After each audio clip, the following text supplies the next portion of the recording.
Bon matin tout le monde. Je vois qu'il y a plusieurs personnes qui commencent à se joindre à nous. Donc, on devrait commencer là, dans quelques minutes. Attendre tout le monde.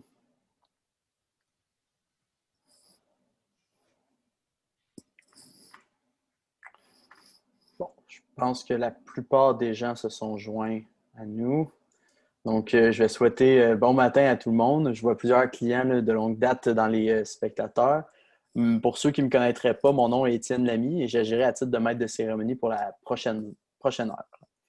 Avant de plonger dans le vif du sujet, permettez-moi de revenir sur des événements marquants de 2020. Comme la plupart d'entre vous le savez déjà, en septembre 2020, septembre dernier, mon collègue Thomas et moi sommes devenus actionnaires majoritaires du GIR.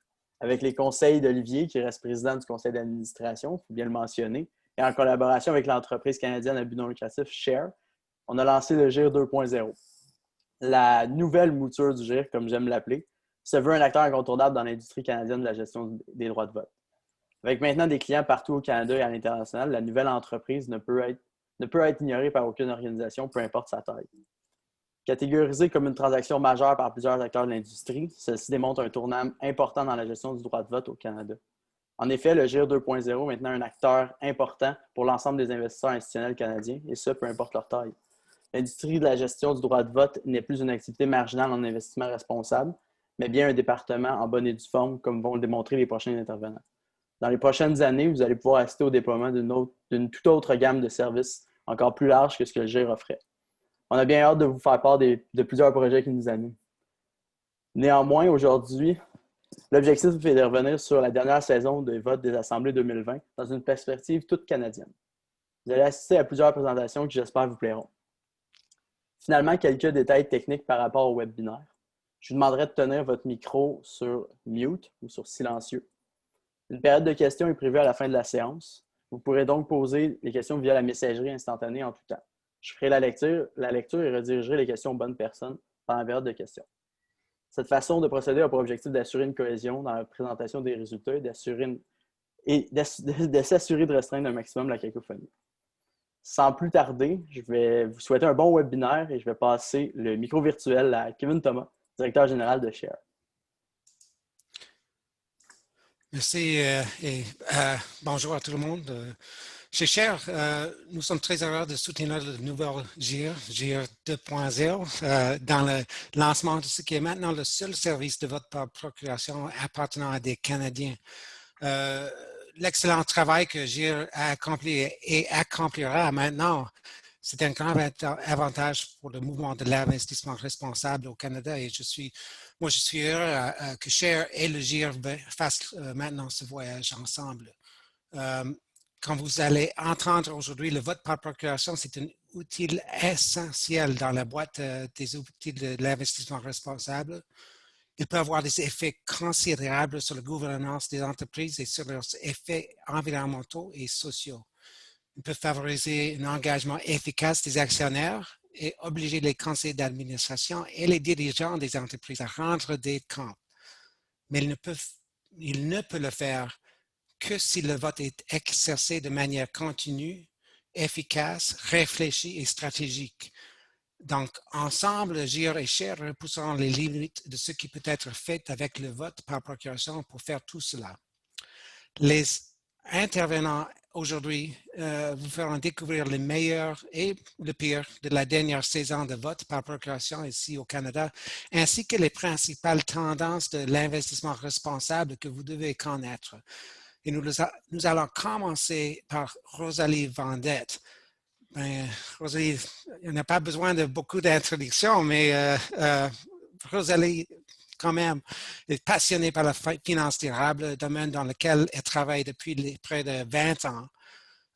Rosalie travaille avec des divers leaders du marché, tels que les conseillers financiers ou les sociétés de gestion de placement, leur offrant une aide précieuse dans la planification et le déploiement de leur stratégie pour une prise en compte efficace des facteurs environnementaux, sociaux et de gouvernance. Elle intervient également à de nombreuses reprises, que ce soit l'événement de l'industrie ou dans les médias. et prend plaisir à partager ses connaissances avec nous autres et les nombreux étudiants des universités où elle enseigne sur les bases de finances durables et de l'investissement responsable. Nous sommes chanceux, vraiment chanceux de l'avoir ici aujourd'hui. Elle sera suivie par Sarah Couturier-Cano, analyste principale de l'engagement chez nous à Share, qui passera en revue les résultats des votes des entreprises canadiennes cette année et ce qu'ils nous disent sur l'importance du vote pour les actionnaires canadiens. Sarah est spécialisée dans les engagements en faveur du travail décent et les droits humains, ainsi que dans le lobbying d'entreprise et la vérification préalable de la chaîne d'approvisionnement. Et enfin, Thomas Estines, c'est l'un des nouveaux co-PDG de GIR. Lui nous présentera certains nouveaux défis réglementaires auxquels nous sommes confrontés en tant qu'investisseurs responsables et les moyens de les surmonter, j'espère. Thomas rejoint la société en 2013 où il a occupé successivement des postes d'analyste de gouvernance d'entreprise, analyste en chef et puis directeur des opérations. Donc, merci encore de nous rejoindre aujourd'hui et sans plus attendre, voici Rosalie Vendette. Merci, Kevin. Bonjour tout le monde. Vous pouvez bien m'entendre, hein? Ça va? Oui. Alors, ça me fait très plaisir d'être avec vous aujourd'hui. J'ai pensé partager un petit peu sur les grandes tendances que l'on peut observer en puisant dans la toute récente publication, peut-être que vous l'avez vu passer, que le JR et moi avons coécrit. Alors, parce qu'on est restreint dans le temps, je peux peut-être 3 sujets. Alors, le premier, c'est la COVID, hein, on n'y échappe pas. Bien sûr, nos pensées vont vers ceux qui sont affectés puis qui doivent gérer ces temps de tumulte et de controverse. Mais il faut savoir que la COVID a eu des répercussions, bien entendu, sur les entreprises, mais aussi sur un moment très spécial dans la vie des entreprises auxquelles on s'attarde beaucoup, hein, ici, soit les assemblées annuelles. La grosse majorité des assemblées annuelles se tiennent au printemps, comme vous le savez, dans les mois de mai, les mois d'avril et les mois de mai. Et donc, on était en temps de pandémie, ce qui a fait basculer beaucoup d'assemblées, soit en mode virtuel, ou soit qui a fait reporter des assemblées. Donc, en date du 7 août, on rapportait 3 900 entreprises qui avaient tenu leur assemblée en ligne. Et pour une grosse proportion d'entre elles, c'est la première fois. Donc, ça a permis de faire des bonds géants dans l'accessibilité à l'Assemblée, qui, on le sait, parfois, ça peut être difficile puisqu'il faut se déplacer. Maintenant, c'est beaucoup plus accessible. Et de l'avis de plusieurs entreprises, j'étais en discussion avec des gens aux États-Unis qui me disaient la semaine dernière qu'il y a plusieurs entreprises qui sont très contentes d'avoir des assemblées virtuelles. OK, c'est un peu compliqué à organiser, mais ça peut permettre de contrôler beaucoup plus le temps de parole, ce que nous, comme investisseurs, on ne voit peut-être pas d'un bon œil. Donc, forcément, ça a soulevé plusieurs critiques. Donc, il faudra continuer de suivre ce qui va se passer parce que, bien entendu, pour l'année 2021, on ne sait pas si ce sera possible de tenir des assemblées en présentiel ou en mode mixte. Peut-être que la première année, les entreprises pouvaient être excusées pour avoir peut-être de la difficulté à s'ajuster, mais en 2021, je pense que les actionnaires seront beaucoup plus stricts et les régulateurs peut-être regarderont davantage comment les assemblées se comportent pour être sûr de ne pas trop limiter le temps de parole des actionnaires. Mon deuxième sujet, c'est aussi un sujet incontournable, aussi important que la pandémie, ce sont les changements climatiques. Peut-être que vous êtes même tanné d'en entendre parler tellement que c'est partout dans les médias. Alors, c'est bien entendu aussi très présent du côté des investisseurs et du milieu financier. C'est probablement parmi tous les sujets environnementaux, sociaux et gouvernance que l'on travaille, celui qui mobilise le plus l'énergie des investisseurs, des analystes, mais aussi des entreprises. Et pour les changements climatiques, c'est complexe, on pourrait parler de plein de sujets, mais je pense que c'est préférable de se limiter aujourd'hui en parlant de le phénomène. Il y a beaucoup de gens qui travaillent à comprendre pas ce que sont les changements climatiques, mais plutôt quels seront les impacts des changements climatiques sur les portefeuilles ou sur les activités des entreprises, ce qui donne lieu à la création même de nouvelles entreprises, de nouveaux processus, de planification de scénarios, comment mon entreprise va se comporter dans différents scénarios de réchauffement dans les 20-30 prochaines années, soit un réchauffement à 3 degrés, 4 degrés, 5 degrés. Et ce travail-là, il est guidé par des travaux d'un sous-comité du Conseil de la stabilité financière. On fait souvent référence à ce sous-comité-là, le comité de travail, le Task Force on Climate-Related Financial Disclosure, qui aura mis des recommandations en 2017 au G20. Ces recommandations-là sont maintenant de plus en plus suivies à la fois par les entreprises qui utilisent ces recommandations-là pour faire des divulgations, mais aussi par les financiers, donc les investisseurs, les détenteurs d'actifs et les gestionnaires de portefeuille. Ça pose la question, une fois qu'on tente de comprendre davantage les répercussions du phénomène sur nos activités, inévitablement, on doit aller vers la transition. Si on s'aperçoit qu'on risque d'avoir des problèmes, mais comment on procède pour effectuer une transition du modèle d'affaires quand on est une entreprise, par exemple, vers une économie à faible intensité en carbone. Et quand on est un investisseur, comment on fait pour accompagner la transition par nos placements ou alors protéger notre portefeuille dans cette évolution qui va nous attendre dans les prochaines années? Il y a différentes manières d'intervenir et j'aimerais parler plus spécifiquement de Climate Action 100+. C'est un regroupement d'actionnaires qui pèse très lourd dans l'économie, des billions et des billions d'actifs sous gestion et qui a décidé de cibler plus spécifiquement les 100 plus gros émetteurs de gaz à effet de serre. Mais comme l'initiative a soulevé beaucoup d'intérêt, on a élargi ce nombre-là à 160. Donc, disons, grosso modo, les 160 plus gros émetteurs. Et donc, les interpeller dans un dialogue depuis 2018 environ, qui vise à poser des questions sur les changements climatiques et demander justement quels sont les plans de transition.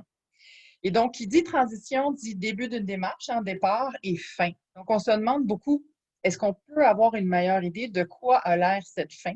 On se transitionne vers quoi? Une économie à faible intensité en carbone? Oui, mais encore. Donc, le consensus commence à s'ériger autour d'une carboneutralité à échéance 2050. Donc, dans les 30 prochaines années, comment on peut arriver à ne plus émettre de carbone ou compenser pour ce qui reste d'émissions de carbone.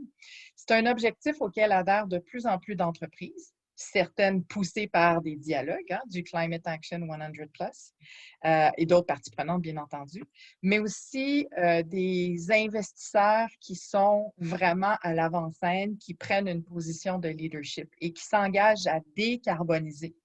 Donc, réduire le carbone de leur placement d'ici 2050.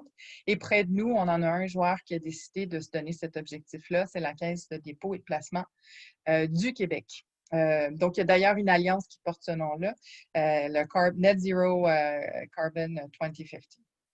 Mon dernier sujet, c'est la standardisation. En fait, un sujet, je pense, sur lequel on pourra revenir dans les prochaines années, très certainement.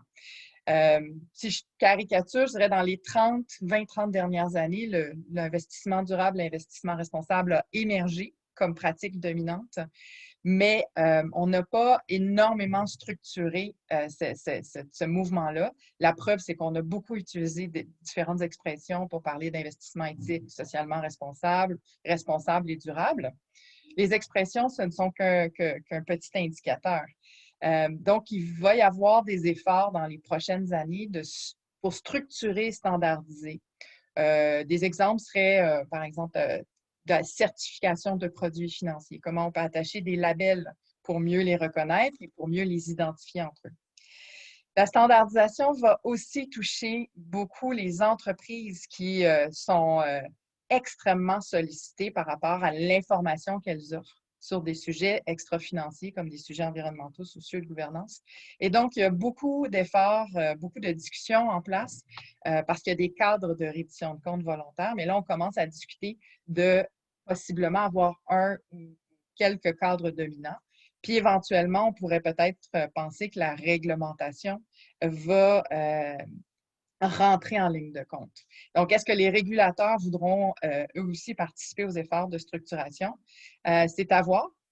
On n'est pas certain pour le Canada, mais l'Union européenne a commencé à se prononcer sur un projet de taxonomie en premier lieu. Donc, si on dit que quelque chose est vert, qui a le droit de dire que c'est vert? Qu'est-ce qui fait que c'est vert? C'est un peu en caricature ce que la taxonomie verte de l'Union européenne essaie de voir à encadrer. Et donc, il va y avoir de la nouvelle réglementation qui va rentrer en ligne de compte, qui va viser à justement encadrer les produits financiers qui se disent verts, les pousser à expliquer quelle proportion est réellement verte, qui soutiennent quelles activités. Donc, vous verrez qu'il sera possiblement question de ça au Canada bientôt, pas d'une taxonomie verte, mais d'une taxonomie de transition. Comment on peut soutenir la transition à l'aide de produits financiers, le financement en investissement. Donc, mes prédictions dans les prochaines années, vous entendrez encore plus parler de transition. Voilà, il me fera plaisir de répondre aux questions par la suite.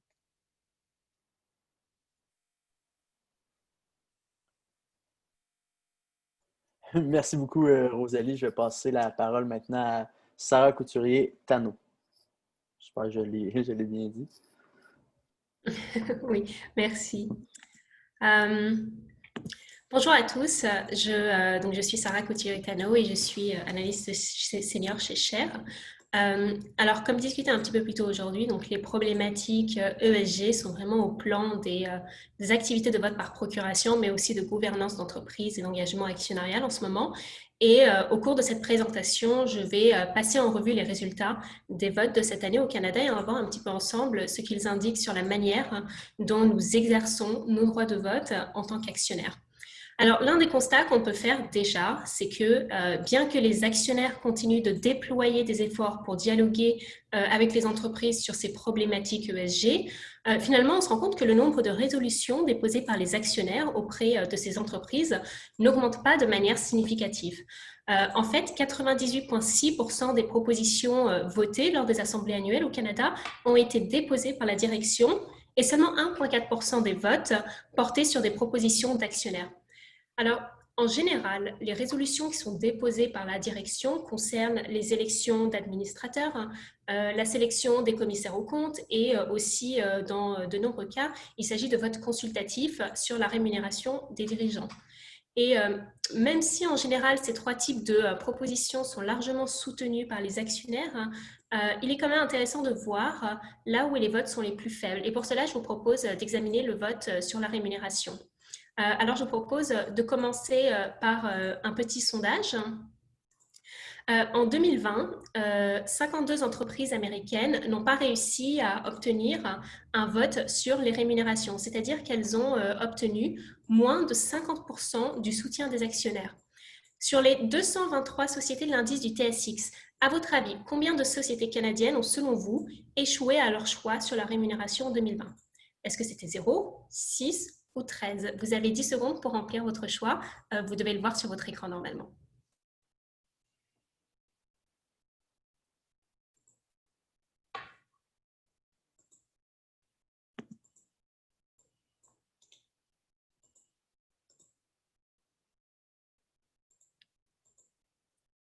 Alors, je me rends compte que j'ai oublié de compter, mais j'imagine que ça doit faire 10 secondes. Je vous remercie à tous d'avoir participé.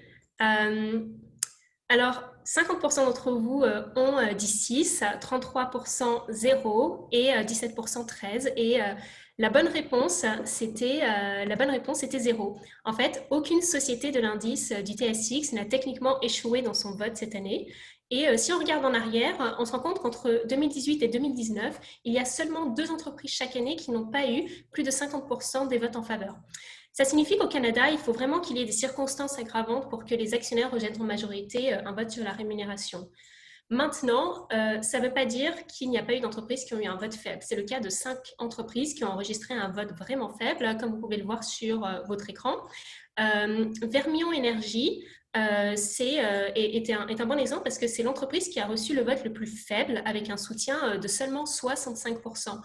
Donc, ce résultat pourrait s'expliquer par le fait que les investisseurs aient été particulièrement déçus de l'approche salariale, alors même que l'entreprise a supprimé le versement des dividendes pour faire face à la baisse des prix des combustibles fossiles. Et il y a aussi une autre circonstance aggravante qui s'additionne, c'est que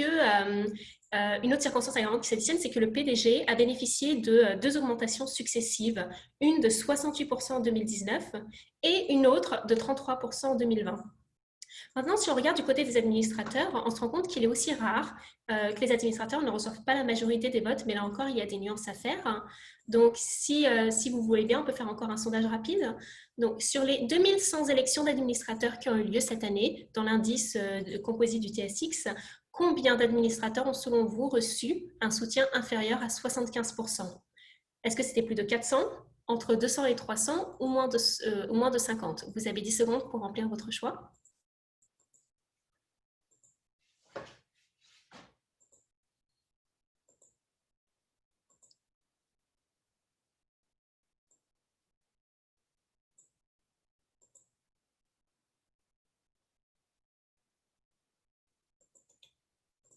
Alors, ça doit être correct, Nab. Alors, la majorité d'entre vous ont voté moins de 50 et vous avez raison, il n'y a eu que 21 administrateurs qui ont reçu moins de 75% de soutien. Alors, Linamar est un très bon exemple parce que Linamar, c'est une société de pièces automobiles et c'est la société qui a reçu le niveau moyen de soutien de ses directeurs le plus bas du TSX, moins de 75%. Et les votes ont notamment été exprimés à l'encontre de Linda Hasenfratz, qui est la présidente du conseil et aussi le PDG. Donc, dans ce vote, on peut y voir l'expression d'un mécontentement quant à l'insularité du conseil d'administration d'une société qui est vraiment contrôlée par la famille, mais aussi on peut y voir le rejet du rôle combiné de président du conseil et de PDG. Donc maintenant, si on regarde du côté des résolutions déposées par les actionnaires, en moyenne, il y a entre 70 et 80 propositions d'actionnaires qui sont déposées chaque année au Canada, et cette année, il y en a eu 79 déposées auprès de 29 entreprises. Alors, les 2 tiers d'entre elles portaient sur des questions de gouvernance et le reste était réparti de manière relativement égale entre les questions environnementales et les questions sociales. Et sur toutes ces résolutions, il n'y en a que 39 finalement qui ont fait l'objet d'un vote parce que les autres ont été soit retirées, soit omises. Et quand on y pense, c'est plutôt bon signe parce qu'en fait, ça signifie que l'actionnaire et la société ont pu se mettre d'accord en amont sur l'objet de la résolution de telle sorte à ce qu'un vote n'ait pas été nécessaire. Et maintenant, lorsqu'une résolution est soumise à un vote, c'est souvent qu'il y a un point litigieux. Et dans ce cas, le vote des actionnaires est vraiment essentiel parce qu'il contribue à faire pencher la balance dans un sens ou dans un autre. Si on regarde les statistiques, le niveau moyen de soutien aux propositions des actionnaires cette année était de 13,54% contre 13,05% en 2019. Alors, même si ces chiffres peuvent paraître faibles dans l'ensemble, ils peuvent être expliqués par le fait que dans certaines entreprises, une partie importante des actions sont contrôlées. Et si on ventile les résultats en fonction de l'objet de la proposition, de toute façon, on peut constater certaines tendances. Donc, les thèmes les plus fréquemment abordés dans les résolutions ont été le changement climatique, la diversité au sein des conseils d'administration, les droits humains et les questions liées à l'emploi, et enfin l'intégration des critères ESG dans la rémunération des dirigeants. Donc, si on regarde de plus près les résolutions sur le changement climatique, c'est intéressant parce que c'est celles qui ont bénéficié du plus haut niveau de soutien de la part des actionnaires, avec un soutien égal à 3 fois le niveau moyen de soutien des autres propositions. Il y a 2 propositions qui se démarquent particulièrement. C'est des résolutions qui ont demandé aux entreprises de prendre des mesures sur le climat et c'est des résolutions qui ont obtenu un soutien majoritaire. Donc, parmi elles, il y a une résolution déposée par le régime de retraite de l'Église unie du Canada avec le soutien de Cher, déposée auprès de la compagnie pétrolière Ovintiv qui a reçu 56,41% des voix. Et une autre résolution déposée par Johan Elsener de Industriel Alliance Financial qui a obtenu 73,63% des voix. Dans un autre registre, la diversité, l'égalité, les questions relatives à l'emploi, ce sont aussi des thèmes communs dans les résolutions d'actionnaires. Et on peut noter une résolution qui est particulièrement marquante. C'est une résolution déposée par la Fondation Atkinson avec le soutien de Cher, Sheriston Brands International, qui est propriétaire de Tim Hortons et de Burger King. Donc, cette résolution, elle demandait à ce que la société publie un rapport sur la protection du travail décent et elle a été soutenue par près de 90% des actionnaires minoritaires, ce qui représente environ 37% du vote global. Donc cet exemple, il illustre vraiment bien dans quelle mesure le vote des actionnaires peut contribuer à la protection des droits fondamentaux des travailleurs, parce qu'en fait, avant ce vote, la société refusait de mettre en place les mesures proposées par Cher. Et depuis le vote, elle s'est vraiment ouverte de façon sérieuse aux négociations et elle entend répondre au moins dans une certaine mesure à nos demandes. Et avec le recul, on se demande vraiment si, sans ce vote, est-ce que nous aurions fait les mêmes progrès? Je ne pense pas. Donc, pour conclure, ces deux exemples montrent qu'une combinaison efficace de vote et d'engagement actionnarial peut vraiment avoir un impact très positif. Et c'est exactement la raison d'être du nouveau partenariat de Cher avec le GIR. Et avec votre soutien, on peut vraiment augmenter les votes en faveur de changements positifs dans les domaines ESG. Et Cher ainsi que d'autres acteurs pourront ensuite utiliser ces résultats pour nourrir des engagements actionnariaux efficaces. Je vous remercie à tous d'avoir pris le temps de vous joindre à nous aujourd'hui et je passe le micro au modérateur pour le prochain intervenant. Merci beaucoup, Sarah. Je vais passer la parole sans plus tarder à Thomas Estines qui va nous entretenir un petit peu davantage sur la gestion des droits de vote et le cadre réglementaire là, qui s'apprête à changer autant aux États-Unis que possiblement au Canada. Donc, Thomas, à toi le micro. Merci Étienne, bonjour à tout le monde. C'est ça, on va faire un point un peu donc, sur l'évolution réglementaire, aussi bien aux États-Unis, parce que ça touche énormément de votes, qu'au Canada, même si ça a été un peu plus tranquille. Évidemment, on ne peut pas tout présenter, mais on a fait une petite sélection. D'abord, au niveau de la SEC, donc la Commission des valeurs mobilières des États-Unis. On en a beaucoup parlé, mais ça a été finalement adopté en septembre, le 23 septembre, tout ce qui encadre les règles aux États-Unis pour les dépôts de propositions d'actionnaires. Alors, celui-là est en anglais, mais la slide d'après est en français, je pense. Donc, essentiellement, pour rappeler, pour un premier dépôt, donc c'est-à-dire proposer une… Kevin, la suivante est en français. Voilà. Excellent. Donc, c'est ça. Pour déposer une proposition d'actionnaire pour la première fois, jusque donc aujourd'hui, et puis ce qui va se passer jusqu'en décembre 2021, date à laquelle, en fait, les assemblées à partir du 1er janvier 2022, où la réglementation va changer. Mais jusque-là, il faut qu'un actionnaire détienne des actions pendant 1 an, l'équivalent de $2000. Maintenant, donc ça, la SEC propose comme des paliers, comme vous voyez. Donc $2000, oui, mais il faut les détenir pendant 3 ans.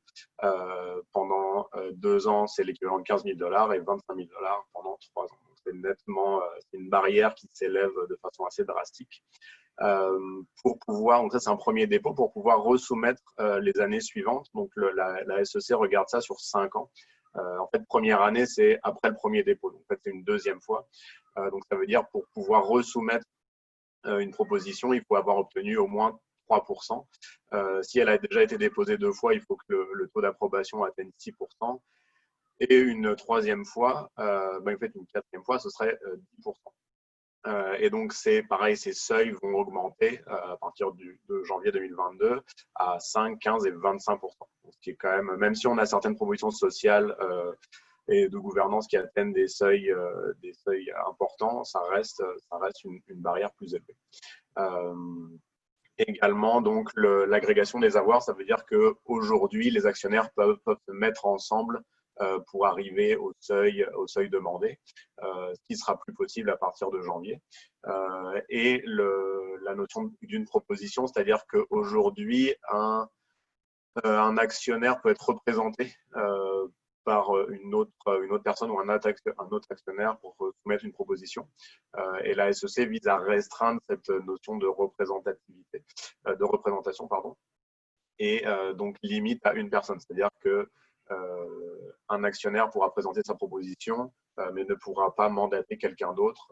C'est-à-dire les conseils d'administration essayent d'un peu cloisonner les démarches et de limiter les dialogues. Un autre aspect de la SEC concerne tout l'encadrement justement de l'exercice des droits de vote. Donc on voit à la slide suivante. Ça a été approuvé en juillet.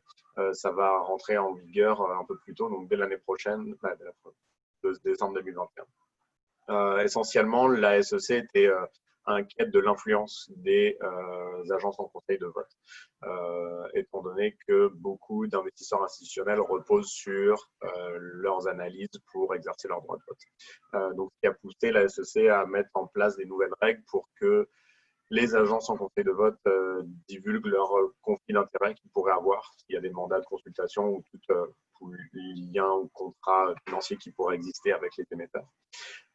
Également, ce qui est un alourdissement des tâches et plus de contraintes des deux côtés, en fait, aussi bien des émetteurs que de ces agences de vote. C'est que aux États-Unis, les agences vont devoir envoyer aux émetteurs dès que c'est possible, leur rapport de vote. Et les émetteurs, en retour, auront un droit de réponse, si vous voulez, et pourront même exiger que certains éléments soient corrigés. Donc, avec des délais, bien sûr, qui peuvent s'avérer très serrés lors de la saison des assemblées.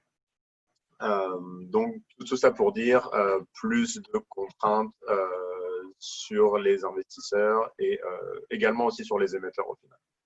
Une autre réglementation qui nous a interrogé, on va dire, provient du ministère du Travail aux États-Unis, qui donc a émis une règle donc qui n'est pas encore validée. Il y avait une période de commentaires qui s'est finie fin juillet. Une nouvelle règle pourrait arriver d'ici la fin de l'année, mais on n'a pas encore d'agenda. En fait, le ministère du Travail était préoccupé que certains, donc ce qu'on appelle les fonds ESG, alors peu importe la définition d'un fonds ESG, ça peut être juste une composante ou plusieurs critères qui peuvent être appliqués. Donc le ministère du Travail craint que en sélectionnant certains fonds ESG, on abandonne du rendement. Et donc notamment, il voudrait pas empêcher, mais entraver le processus de sélection par donc les fiduciaires des régimes de retraite pour restreindre en fait la sélection de fonds ESG. Donc évidemment, tout ça va un peu à contre-courant avec tout ce qu'on voit aujourd'hui, puisque la pandémie nous a montré que les fonds ESG ont surperformé par rapport au marché. Donc c'est assez étonnant de leur part, mais donc on va voir je sais qu'il y a eu beaucoup de retours de la part d'investisseurs institutionnels. Alors peut-être que la règle finale va être moins lourde et aura moins de conséquences, mais reste que c'était vraiment une information à contre-courant. Et enfin, au Canada, donc un groupe de travail qui a été mis sur pied par donc la Commission des valeurs mobilières de l'Ontario, puisque la dernière revue du cadre réglementaire datait de 2003. Donc, il y a beaucoup de choses, d'événements qui se sont passés depuis. Donc, un groupe de travail a été constitué pour émettre des recommandations sur divers aspects. Donc, aussi bien les règles de concurrence, la gouvernance des entreprises, l'innovation. Donc, très, très large. Il y a eu un rapport qui a été produit avec 47 propositions. Des commentaires ont été émis. Share a bien sûr pris le lead en mettant sur pied un groupe avec plusieurs investisseurs, notamment des régimes de retraite, des gestionnaires de portefeuille, pour émettre donc pas des recommandations, mais des commentaires vis-à-vis de ces propositions-là.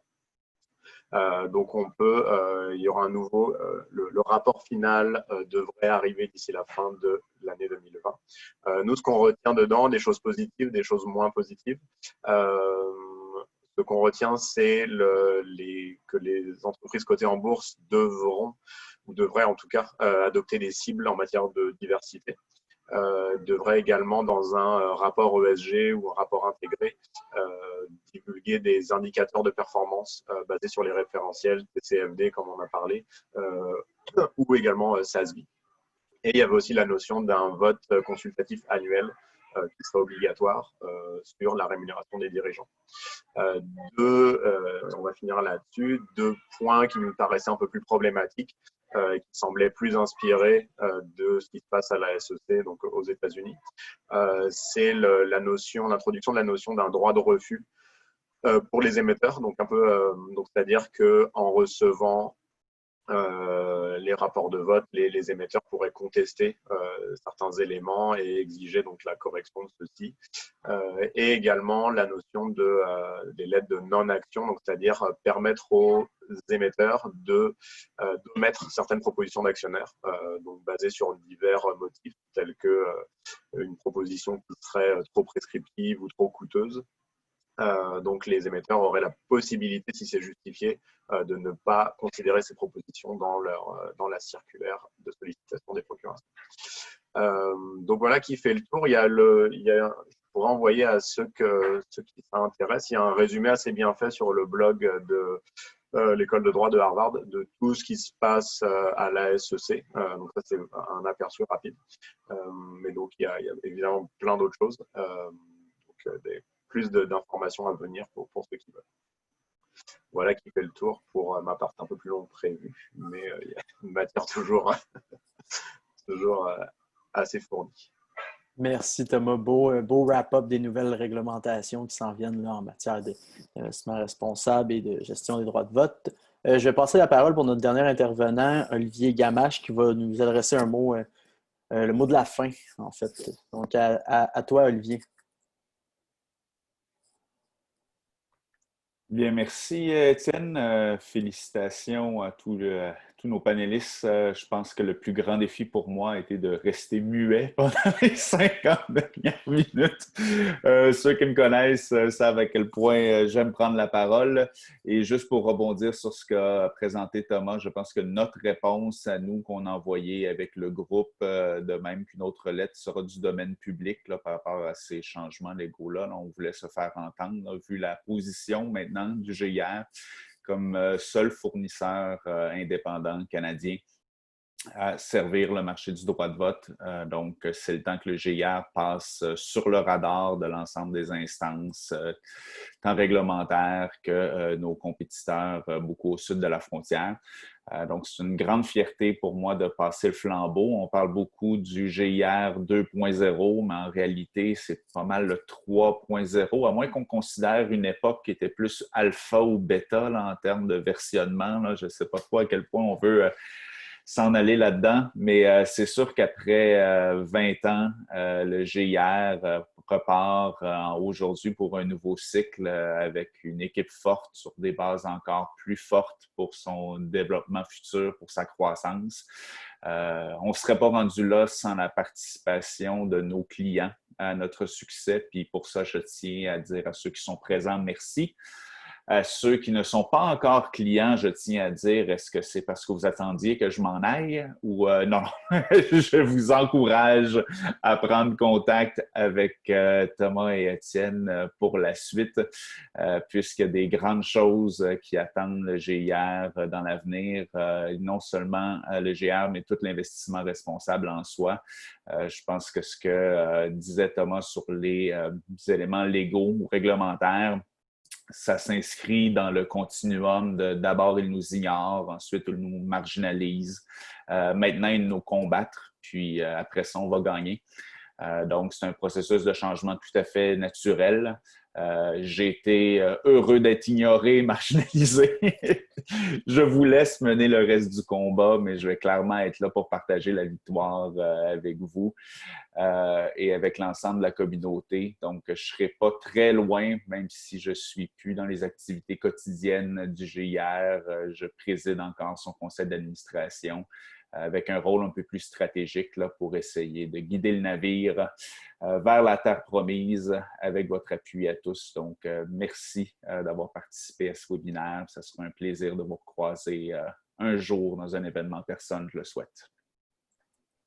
Merci beaucoup, Olivier, pour tes beaux mots.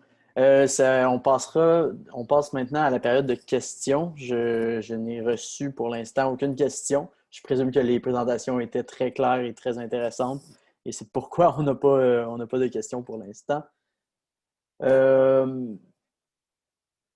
J'attends toujours vos questions. S'il n'y a pas de questions, je présume qu'on pourrait terminer un petit peu d'avance. Moi, j'ai une question moi-même. Par Rosalie, vous avez parlé des assemblées virtuelles. Donc, y a-t-il des règles ou peut-être des principes pour les assemblées qui sont pour améliorer la participation des actionnaires dans des assemblées virtuelles? Vous pouvez parler de ça? Oui, merci Kevin. Ça a justement fait l'objet d'une mobilisation de la part de plusieurs investisseurs au début de la pandémie. Un regroupement à l'intérieur duquel je pense que vous faisiez partie avec ICCR. Il y a une série de conseils qui ont été édictés pour encadrer, favoriser la prise de parole. Je pourrais mettre le lien dans le chat. Je pense qu'on a tous été pris de court, puis le régulateur aussi a été pris de court par ça. Fait que pour l'instant, on est dans des mesures volontaires et je pense que le régulateur a assoupli beaucoup en permettant à certaines assemblées d'être reportées. J'irai suivre, puis je vous mettrai ça dans le chat. C'est le principe qui commence à être de plus en plus connu.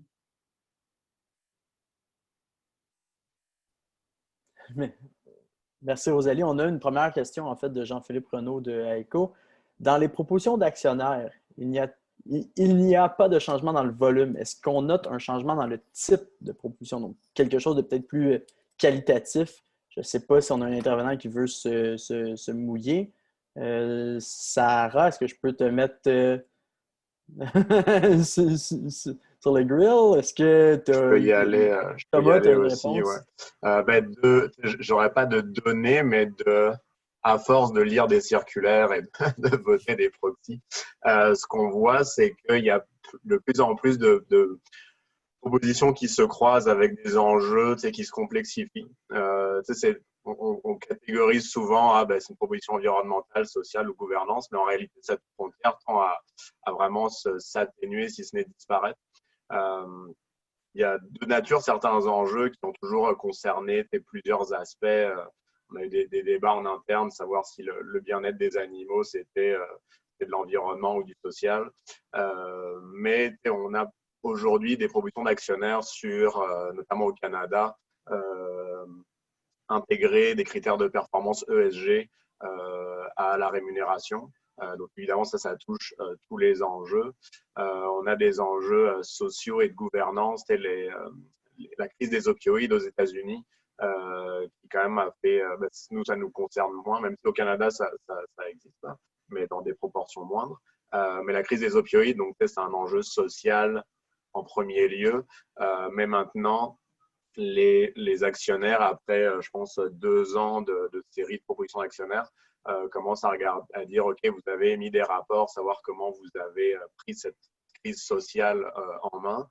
Maintenant, on voudrait savoir comment vous, conseil d'administration, vous regardez ça. Est-ce que vous avez mis des procédures en place? Qu'est-ce que vous regardez au niveau de la gouvernance? Donc, moi, ce que je vois, effectivement, il n'y a pas de changement nécessairement du volume, mais des enjeux plus complexes et qui s'entrecroisent.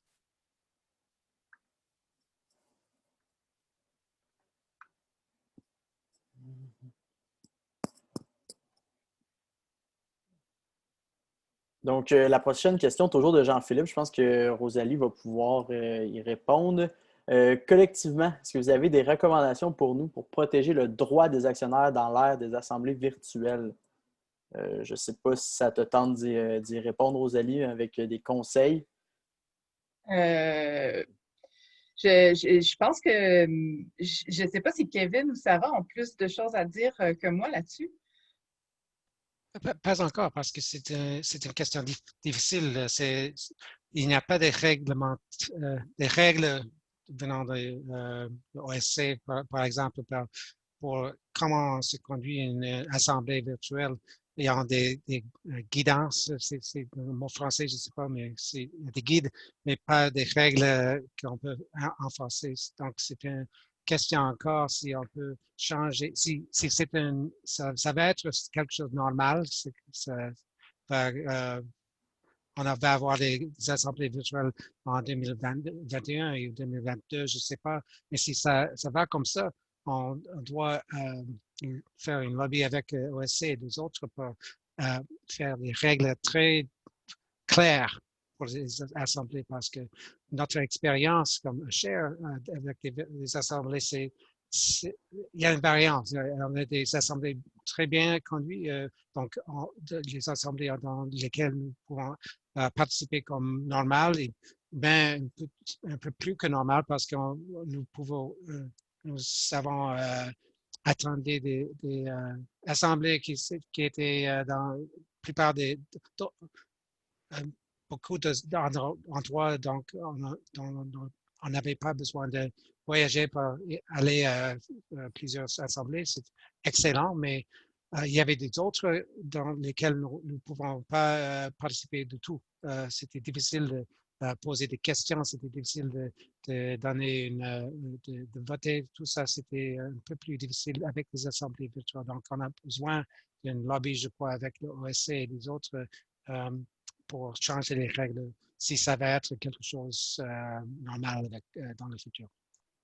Ce que j'en comprends, c'est que c'est tellement un sujet qui est d'actualité et qui est récent qu'on n'a pas encore un cadre là, sur lequel s'appuyer pour avoir exactement les bonnes pratiques en matière de meeting virtuel ou d'assemblée virtuelle. Vas-y, Sarah. Vas-y, Thomas, si tu as quelque chose à ajouter. Non, mais Sarah va commencer. Ah, vas-y. Si je peux juste utiliser mon expérience, c'est vrai que cette année, le shift qu'il y a eu entre les assemblées en personne et les assemblées virtuelles a quand même un petit peu impacté la manière dont les actionnaires présentent leurs résolutions parce que finalement, je me suis rendu compte que les entreprises elles-mêmes ne savaient pas, les personnes, nos contacts ne savaient même pas nécessairement exactement comment ces assemblées se dérouleraient. Donc, il y a eu beaucoup d'échanges à faire pour comprendre comment ça se passe et insister aussi sur le temps de parole qu'on a pour s'assurer qu'on ne soit pas coupé à un moment inopportun ou juste s'assurer de pouvoir présenter la résolution. Thomas, est-ce que tu voulais ajouter quelque chose? Rosalie a levé le doigt. Ah. Moi, je tiens pour dire que, je pense que cette année, ça a été une année hors de l'ordinaire, puis qu'on a été pris de court et les entreprises aussi. Fait que dans un sens, je veux dire, OK, peut-être qu'on doit tous être indulgents, mais l'année prochaine, par contre, et c'est là que je trouve que ça commence à être intéressant, peut-être que la façon dont les entreprises vont organiser leur assemblée va être un indicateur de la place qu'elles veulent laisser à leurs actionnaires. Une compagnie qui ne laisse pas beaucoup de place, qu'est-ce que ça veut dire de la perception qu'elle a de ses actionnaires et de la relation qu'elle entretient avec eux et des échanges du niveau de maturité qu'elle a pour leur permettre de prendre cet espace-là. Il y aura aussi d'autres sujets qui sont débattus à l'Assemblée qu'on devra suivre parce que moi, ce qui m'intéresse beaucoup, c'est de voir comment va évoluer la rémunération des dirigeants dans des contextes où il y a des coupures d'emplois, des chiffres d'affaires qui baissent. Donc, Sarah a fait allusion au CONP, le fameux vote consultatif sur la rémunération, pour dire qu'il n'y avait aucun vote qui a été échoué cette année. Il y a des gens qui ont été bien surpris par Bombardier, avec la rémunération élevée d'un chef qui part dans un contexte, disons, pas si réluisant que ça. Mais il faut rappeler que Bombardier a quand même eu 80 de taux d'appui. Donc, l'année prochaine, quelles seront les informations qu'on va nous dire, comment la rémunération aura évolué dans un contexte de tumulte et comment les actionnaires vont se prononcer. Moi, ça m'intéresse beaucoup de voir ce qui va se jouer dans les assemblées l'année prochaine.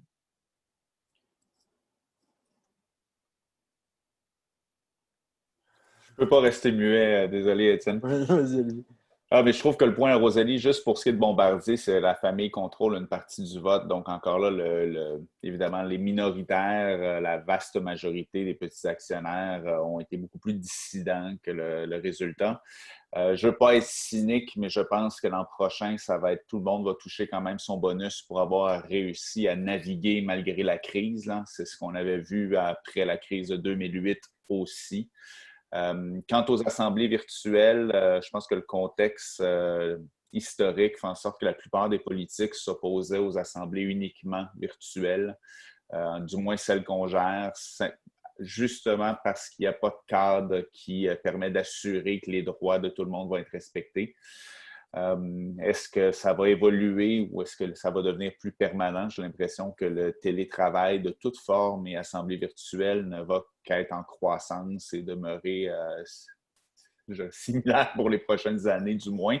Donc, ça va être le fun d'avoir évalué et je pense que Rosalie a une excellente suggestion sur un nouveau métrique à faire dans l'évaluation des entreprises, c'est-à-dire leur ouverture à l'assemblée. Donc, défi pour vous, messieurs du GIR, de développer quelque chose sur comment on évalue l'ouverture d'une entreprise dans ses relations avec les investisseurs. J'imagine que collaborer avec l'ensemble des gens qui font du dialogue va être d'un grand bénéfice dans le développement de ce nouveau métrique que je m'attends à voir l'an prochain. Bien celui-là, commande. On note. S'il n'y a pas d'autres questions, ça ferait le tour. Là. Je ne vais pas vous retenir plus longtemps pour tourner en rond tous ensemble. Je vais vous libérer. J'espère que vous avez apprécié le webinaire. J'espère qu'on va pouvoir collaborer ensemble plus souvent et peut-être refaire l'expérience, là, pas attendre une autre année avant de refaire un webinaire pour l'ensemble des personnes qui sont intéressées. Donc, je vous souhaite tous une excellente journée et au plaisir de se recroiser autant là, au Québec que dans des autres événements d'investissement responsable ailleurs au Canada. Bonne journée tout le monde. Merci. Au revoir. Au revoir.